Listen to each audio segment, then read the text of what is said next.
สิกลับบ้านกะตัดเอาบักกูดก่อนจ้ะบักกูดใบบักกูดเอาใบบักกูดเอาข่าเอาตะไคร้บ้านลูกสาวไปร้านน้ำว่ามันเพิ่นปลูกไว้หลายนะแล้วก็สิเด็ดเลาะเอาใบนั้นใบงามจ้ะมันจะเอาเบิ่งเป็นละงาม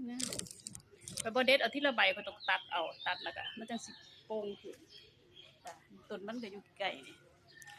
สิมันสูงฮอดต้นมะม่วงพุ่นก็ได้สิ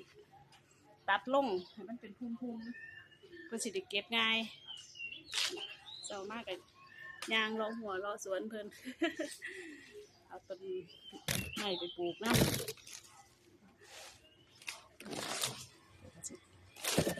ตะไคร้ก็อยู่หลังบ้านพุ่นล่ะ